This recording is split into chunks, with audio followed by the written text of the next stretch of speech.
And hello, everybody. It's your old friends at Nerds Are Us, and welcome back to the Game Gallery. At time of recording, because I'm saying this qualified now, we are in a time vacuum here. We have finished playing Cobra and we have finished playing Night Trap. Depend again, weather permitting, on both those circumstances. But we have finally finished those playthroughs, and obviously, lads, you enjoyed both of them immensely.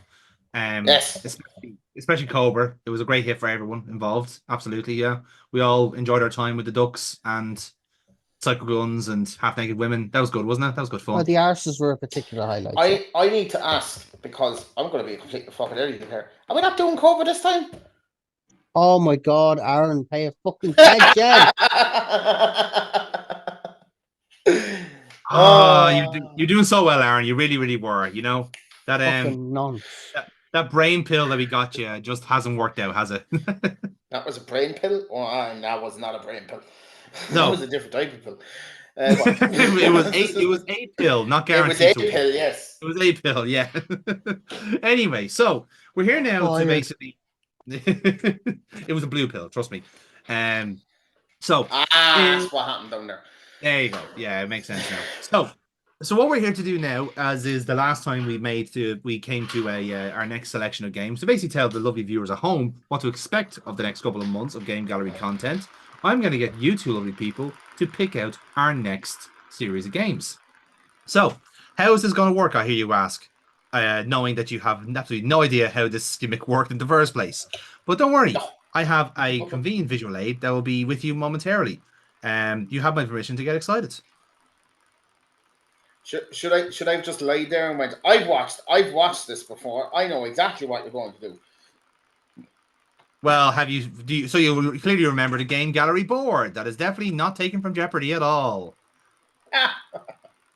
Now, so I will qualify here that the category yikes is gone. That is the one that we've just done. Yeah. So that's the one that had Cobra and Can I had Night can Trap I in it. just So say, Jonathan, the way you've spaced out game gallery there is hurting my very soul because the G is by itself. For the yep, love I of know. God, fix it. I need you to fix it. Personally, Jonathan, I love the Allery. I'm all for it. The game Allery is Game Mallory is good, isn't it? it's good. It's very It's good. almost like we can kind of like maybe just call it the Gamelry instead. You know, Yeah, yeah, the Gamallery. Look, it yeah. works, Jonathan. Don't change it. Keep it. The Allery is so chic. I love it, Jonathan. You know, you did right. You did right, Dave. I think I'll just keep it the way it is. You know, I think I'll just keep it the way it is. So to explain what the fuck is going on here, right? On screen in front of you are all these categories. Behind each one are three games, basically in a kind of like, shall we say, curated collection. And each of the words are basically a clue to what's behind it. Okay. So what I'm going to do is, you're both yourself, Aaron and Dave, you're going to pick a word that you see in front of you, and then I'll describe what's in it, and then you have to discuss amongst yourselves which one you want the most. Okay. You I'm both gonna. get a veto. You both get a Okay. veto on this, so you have to be very careful what you have, because if you burn up your veto on the first go, you have to go with your second answer. That's it. So I'm going. So we can ask you what's not what's behind, but you can give us an idea what's behind each one. We don't have to pick it straight away. It is a shot in the dark in that case, Dave. You have to go with what you see, what with the word in front of you. Aaron, I'm going to suggest Quest. I'm going to suggest Flash. Okay, so Aaron's going to go for Flash, and Dave is going to go for Quest. Okay, so those See. are your first two picks. So in that case, we'll start off because Dave, you got there first. You got your pick first. So, Quest, I hear you asking. Again, it's been a while since I made these categories, but I think I know this one quite well. So, Quest, my friend, if I'm not mistaken, takes us to the backlog of Sierra games. Yeah. First up, King's Quest V, Absence Makes the Heart Go Yonder. Oh, Space Quest Jesus 4, Christ. Roger Wilco and the Time Rippers. And Police Quest 3, The Kindred. So, Oh, if you're not familiar, and again, I'll probably illuminate Aaron more than anything else. Have you heard of Yeah, Sierra before, Aaron? Yes. Okay, so I have. you know of the company and their incredible reputation of regurgitating their own shit. Um, So Can you put an audio over that where it's just you going yes? yeah, yes, yes, yes. This is Mr. Black. Actually, So the Home Alone talk boy where he goes, yes, yes. yes. So, as a kind of a brief overview for the people at home who are not familiar with Sierra, because we've given out about them a lot on this channel and in the series before. Sierra were technically a pioneer of video games, and I say technically because their games nowadays look very outdated, and they are quite infamous. What's called the Sierra Death, where basically it's a kind of a cheap shot, a sucker punch, or something along those lines. All these games have them, no exceptions, bar maybe one, and it's kind of weird when they don't do it. But these are kind of like they've always had these kind of staples to their series, and it's always been something Quest. So we mentioned King's Quest, Space Quest, all these sort of things, but there's other ones as well that I mentioned. Like there's a Quest for Glory one, which is technically the first ever RPG. Fun fact there. And you also got like the other ones that were kind of like technically Quest games as well, but didn't really make the cut. They didn't have enough you could say legs in. King's Quest is technically the first game they ever made. Back when they were working on Apple II. So that's how old the company is, and that's how old the Yeah, program is. it'd be a text-based adventure, right? No, this was actually graphical. No, Their the first, original, like the original King's Quest. no, the original King's Quest was named something else, but the Okay. first King's Quest game was actually all graphics. It was all it was. No, it was all pixels to fuck and a text interface. So that's what you mean in a sense. So it is. Think of it like like a text adventure, but with images to go with. Yeah. I mean, I So that's love what the Police original Quest. King's The Quest. Police Quest 3 artwork is actually really fucking good.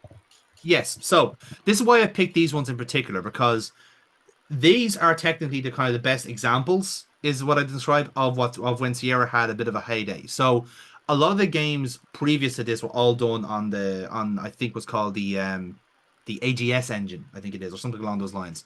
Could be mistaken there. But basically it's very basic text interface. You like type out what instruction you want. You get your kind of like your cue to say yes or no to that or whatever. But towards the in the mid 90s, Sierra basically made their new engine called VGA, which is literally called Video Game Adventure, and basically they put a rake load of their new staple games on this new engine, and these three are the games that basically made the transition from it. So King's Quest 5 was the first one I think they did on the new engine with voice acting. First game they had with voice acting. Space Quest 4 was kind of before the transition to VGA. So I think the last one that's on the old engine, but it's I'm gonna straight away veto that for the main reason that we don't need another white blonde protagonist. Now, in fairness, Roger Wilco is a piss take. He's kind of a Douglas Adams style like protagonist where he's actually kind of shit at everything. So I will back Roger Wilco on that one. Police Quest 3 is another one where you are essentially on this new VGA engine, so it totally takes advantage of the fact that it's got these kind of new toys to play with. But each game kind of comes with its own flavor of Sierra bullshit.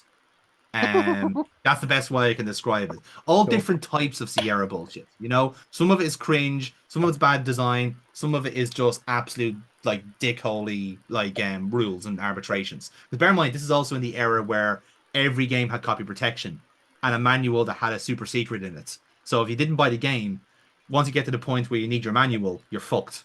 So, so that will have to be explained in the game in the gameplay. That's actually quite a handy way of getting around piracy, isn't it?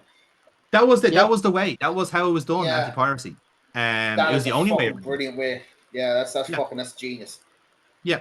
I mean, again, like it goes up as far as Metal Gear Solid having like, Meryl's radio on the back of the CD case. Yeah. If you didn't have the CD case, you can't contact Meryl. Game over. Simple as. So in any case, so that's what Dave's collection has picked out is a what's that of Sierra games. Okay. Aaron, on the other hand,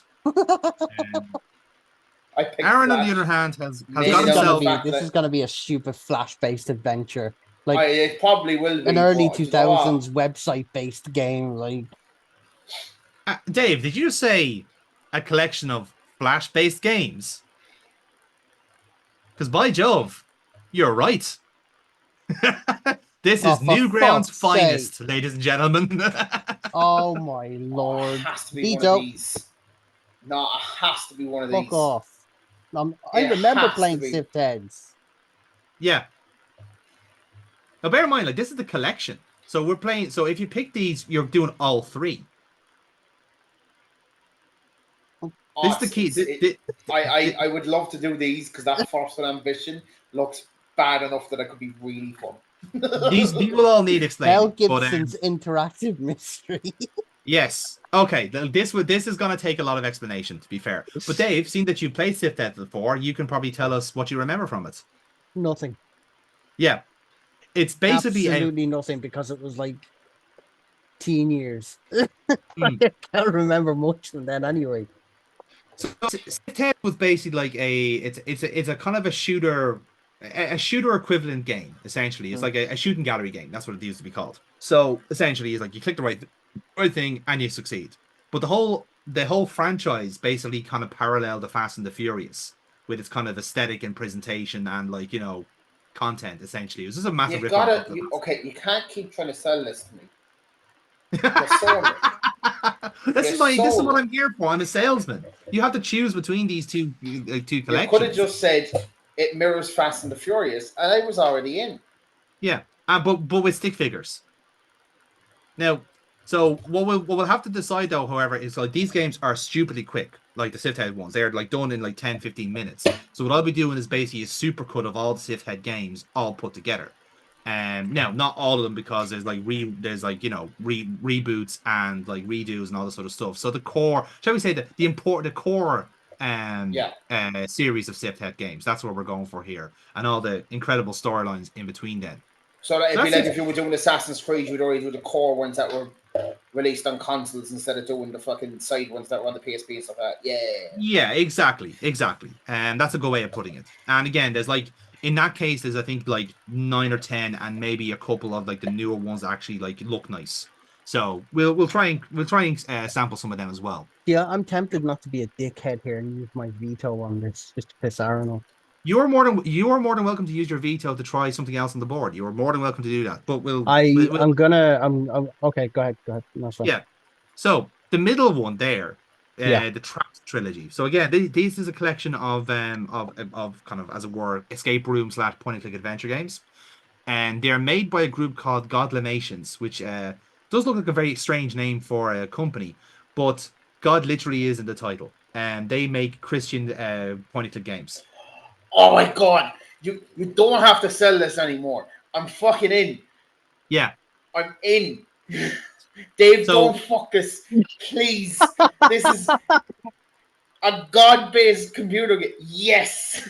So what they do now, this company has do these all the time. So there's other ones that they do. Now they're now to their credits, and I can't believe I'm saying this, they're relatively subtle with the Christian stuff. They're not like a hammer over the head. It's like a warm ShamWow of Christianity, where like they'll make it an allegory, or they'll put in a Bible quote here and there, or other stuff like that. It's like they're trying to like shall we say, kind of like ease the message in, shall we say, especially with some of their games. This one is kind of like We all I come out at wouldn't the call end it of their it being priests. yeah, well, not so much. So so we're picking the three games that's in the series here, which is Trapped, Pursuit, and Escape. Very quick, very sudden. They're not going to take that long at all. So we'll be able to get through them no bother. There is an opportunity to check out more of this group's games if you want to, but we might have suffered enough at that point. Depends on how much Christian imagery you can deal with in one day. So that's basically what the Godless Trap trilogy is. It's all about well, again, the other kind of caveat to this as well is that the main character is called Dan McNeely, who is one of the organizers of Newgrounds. And I think at the time they had made a kind of like a what's the term for it? Like a game like a what's it called? Like a programming game in like really quick succession. I know the phrase on top of my head, I just can't get it out at the minute. A game rush or game program rush. You know the kind of thing I'm talking about. Basically, was like, okay, make a prompt. The prompt was make a game about Dan McNeely, who was a kind of a big deal in Newgrounds, and this is where they started off with, where the main character is called Dan McNeely, and hilarity ensues from there. So that's one part of it. Now I noticed that ambition caught everyone's eye there at the start of this. So The Ambition, the Negotiator series, is a series of games made by a company called Zap Dramatic, who was founded by Michael Gibson. The whole point of all of his games is to teach you negotiation and diplomacy skills through the medium of video games. You can't veto this, Dave. You just can't. Now, Oh, I can. It's a question of whether I will. so You won't. he had made a couple of games already on Newgrounds for free, and a couple of them they will feature at the start of it as a kind of a preamble to this, shall we say, because basically he reuses all of his character models. Because now, in fairness, I'm not going to slate the guy in a sense because I think his heart is genuinely in the right place. He just didn't have the technical acumen to do it because he was a middle-aged man trying to make video games as a hobby. So I can respect that. But the whole premise is essentially when you played some of these games, you can log onto his website and subscribe to play the other games and also access other Flash games that teach you negotiation skills. So this game right here, this game, when you see this, at the time, it cost $5 a month to play. I just want you to soak that in. That game on the left-hand side, $5 a month. Okay, just imagine that. In a lot of ways, very ahead of his time. Very much so. Very much so. I wonder, did he get a job in Ubisoft? Because that would make complete sense.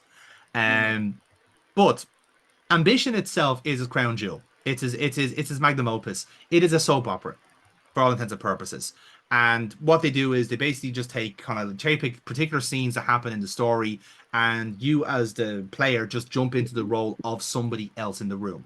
So in like the first episode, it could be like the policeman who's on the scene, and you have to negotiate your way through. And it is just like a choice of three things: get it right, you proceed; get it wrong, everyone dies. And that's essentially the game. There's one part of it that is actually generally quite good, and the rest of it is actually just dreadful. But it's fun and it's hilarious, Okay. and we'll have a lovely time to do it. But yeah, it's all Canadian as well, so you're going to hear a lot of interesting Canadian accents in this. Good. So those are the three Flash games that I picked for the sake of this series. And again, going by Aaron's noises, I think he is very, very happy with his collection. I am. I was hoping kind of slightly that it was going to be some sort of fucking shitty fucking point and click Flash game. And you weren't wrong. Well, no. Well, I mean DC Flash. Oh yeah, going to be something like that. I was kind of hoping that. Do we get to pick another one? Well, Dave, you see, here's the thing, right? So I'm going to ask both of you: are you happy with your suggestions? So, Aaron, you're happy with your Flash group. 100%. Now, Dave, are you happy with your with your collection of Sierra games? No. Okay. Are you going to veto? I'm going to veto. Oh, okay. Right. What are you going to go for then? Scum. Scum. SCUMM. The famous Okay. faction in ROH in the late 20s and early 2010s. It is. It is indeed. But that is not what these games are based on. Because Dave, what you have stumbled upon are 3 games made on the Scum engine. That was made and created by LucasArts. Oh, yes. Oh, The Dig. Oh, yes. Full Throttle. Oh, my God, yes. And Grim Fandango. The killer. So basically what you've done is you've basically I'm going to be a upgraded. dick here. Yeah. Fuck my pick. Did he veto my pick? No. No, you still have your No. choice. You still have your Flash. So you're fine. You can keep with you're keeping with yours. This is what the argument you're going to have now in a moment. So, have you lovely people heard of any of these games? Yeah, Grim Fandango was the one that I feel like I've heard of the dig. it effectively killed off adventure games in the late 90s. Or mid 90s, sorry, on PC. It almost killed off the adventure game genre. Because it was the most expensive game ever made at the time, something like that. Kind of. I will defend Grim Fandango here a little bit. So yeah. So Aaron, you think you've heard of the Dig before, haven't you? I feel like I have heard of the dig. There's something in my head. Yeah. Okay. So I'll start with the one that both of you are kind of escaping on here, which is Full Throttle. And again, these are all LucasArts games. I've basically gone for LucasArts games that are not kind of like series games. So the Yeah. Sam Max games, the Monkey Island games, they're not in this collection. These are kind of like, so we say, miscellaneous one-off LucasArts. And when we were talking about Sierra earlier on and how they kind of pioneered basically rehashing all their old content, LucasArts were the opposite. Monkey Island was the only real series he actually doubled down on and did more like repeat installations of, and then of course Sam Max after that. Otherwise, a lot of their games are all one-offs. Day the Tentacle, Loom, the Indiana Jones game. Then we have some of these lovely selections here, and then later on we have stuff like Psychonauts and Broken Age, and all these other ones, all done by the same people under different guises. So all these ones are one-offs. So Full Throttle, as the box art suggests, is basically a game all about bikers, and you have fights on motorcycles and all that sort of stuff, but it's all done through a point-and-click interface. Um, it's kind of a similar kind of like combat interface to what Monkey Island used to be, where like you don't necessarily do any sword fighting in Monkey Island, but you have to have a witty line to win the fight, and that's like it's not to give too much Okay. away in either of this, but it's a similar kind of like similar thing in Full Throttle. But yeah, it's again not to give too much away because this has been remastered as well, and it's on PlayStation if you wanted to play it. And yeah, it's essentially one of those things. If you are interested, however, this does star Roy Conrad as the main character, Ben, and it also has Mark Hamill as the main villain, Adrian Ripburger. Ooh. Now, Ooh. now.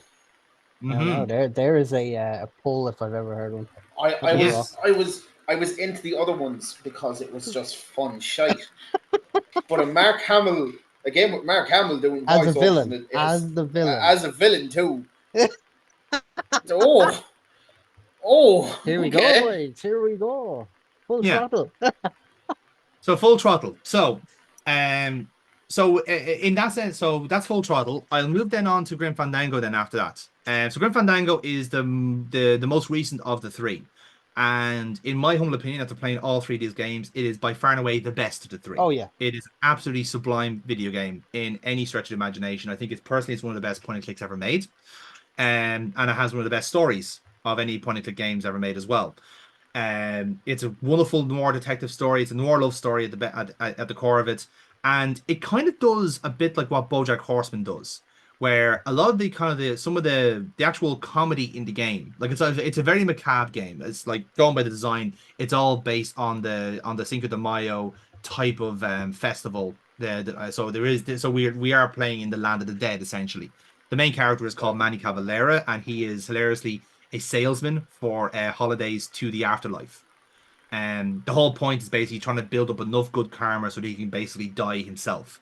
He's essentially living in a kind of like a urban style of purgatory, and he has to work his way to earning enough credit to basically die. And all these other people in this world are the same, except some of them are criminals and they're corrupt and they don't want to die yet because they're doing actually quite well for themselves.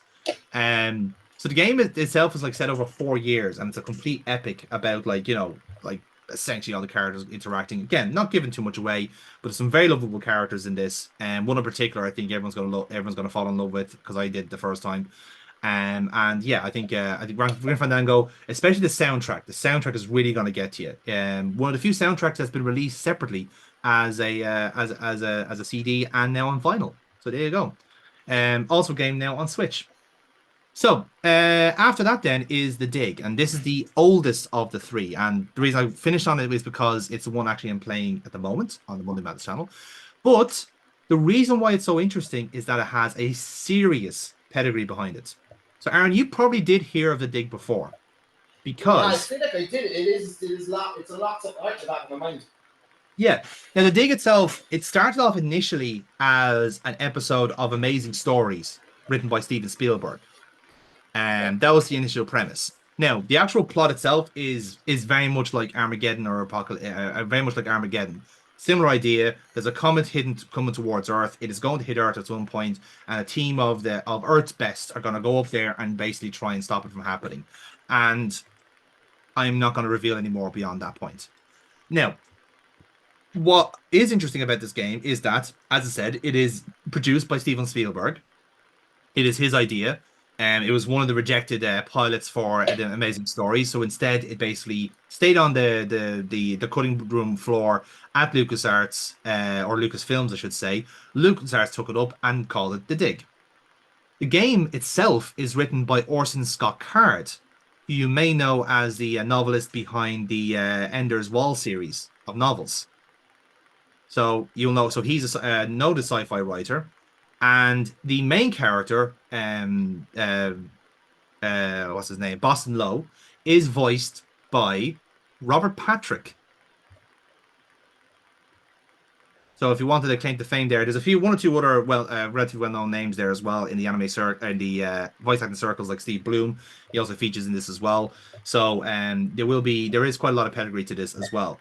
Again, another one of the games that came with its own soundtrack. I think all three of these games you can buy the soundtracks off. At the time off LucasArts and now Double Fine. So that's the claim to fame. So I think, what's that? LucasArts is still around, isn't it? They kept that. Technically, yes, but the people, the kind of creative minds behind them, have all gone off to do different things. So some of them have gone to be part of Devolver Digital. Some of them are members of Double Fine, and various other projects along the way as well. I will like so that's what you got there. It didn't kill the adventure game genre. It was basically the peak and pinnacle of the point and click adventure genre, because once that was released, then the PlayStation dominance hit and point and click was dead. Effectively, almost dead. You didn't have a PC. That's a very good way of putting it, because the one kind of key difference between these three games as well, the Dig and Full Throttle are 2D. Grim Fandango is 3D, and it's one of the first 3D point-and-click games that have ever been made. And essentially, that's also the reason why the characters are designed that way, because they are polygon. They have to be that shape. So one of the ways they worked around it was like, okay, what if they're all skulls? What if they're all skeletons? And it worked out a fucking treat. And it was the same way they ended up doing it with the fourth Monkey Island game, Escape from Monkey Island, where they use the same engine and it's in 3D. It's not as good, unfortunately, too. Like, point and click always belongs in 2D, personally. But Grim Fandango is one of the notable exceptions to that rule. Yeah. Broken Sword is like one of my most memorable point and clicks. Oh, it is. It's tremendous. And again, we never know. You might see it up on this screen eventually. So, with Dave after playing his veto and Aaron sticking to his, we have a choice basically of the absolute worst, cringeworthy, hilarious games that we can get the popcorn out to in Aaron's pick. We have genuinely three incredibly fascinating and genuinely exciting point-and-click games that we might actually have to pay attention to. So, so we are literally at diametrically. We have to pay attention to it. Nah, I'm not. I'm not paying attention to anything. You do spend most of the time with these calls on your phone anyway, so that makes sense. I mean, I still listen to what the fuck is going on, but we're 6 hours into this game. It's a watch along. We're 6 hours into this game. Oh, don't worry, I don't know the plot either. I might play it twice. Like, don't worry about it. Like, this is my third time watching this. Like, and I still don't know what's going on. There's nothing there for me to kind of like say, oh, I can't wait to watch this again. It's like, no. It's 6 hours into it. I may as well finish it now. You have to finish the story, Aaron. So this is where you two have to have the argument. What do you want? What's the most intriguing pitch between the two of you? It's Mark Hamill as a villain. I'm more than happy to go along with that. Really? Okay, right. So you're happy. You're happy to activate your. Can I add a caveat to this? Yes. Oh, for fuck's sake. We do Dave's 3 first, and then my 3 next. That is absolutely fine. We can do that, or we can intermix. I agree. Do whatever you want. I agree. All right then. Okay. All right. Do you know what? I love a compromise. I love a compromise. So, or do I veto Aaron's pick? Get fucked. You want to use your veto? You already use your veto. You're stuck with this. You're stuck with this. I still haven't used mine. Yes, so, you can't. We've decided now. You've locked in. You were happy with your set as well. So you had your chance and you didn't. But in fairness, I think it's worked out quite well for everybody. So in that case, then, exciting enough, we picked out our next 6 games in this series. Hooray for diplomacy! See? Yeah. So in that case, what we'll do is we're going to start off with the Dig, because that is the first in the timeline. Then we'll move on to Full Throttle, and then Grim Fandango, and then we'll pivot then to the Flash games. And I think the best order to do them in if we're going to be ramping up to the cringeworthy, probably start off with Sith Heads, then do Yeah. Godlimations Trapped, and then we'll do the Ambition series. Because I think that's genuinely going to be an absolute treat. Because my God, games, but they're going to be wonderful. So Yep. in that case, folks, that is what's coming up on the game gallery. Oh my, oh me, oh my. That's the Here next we year go. content sorted. Happy fucking days. So until then, we'll see you next time in the game gallery when we'll have kicked off the dig. Good night, everybody. Bye, Aaron. Bye. Sorry, reading something there. Jesus Christ, get fucked. Leave it, seriously, get fucked. I was reading something. I knew he had zoned out, and that's why I had to say it. It's like, yeah, I'm gonna fucking catch him here. I'm gonna catch him. Proved my point to a T. Aaron, squirrel.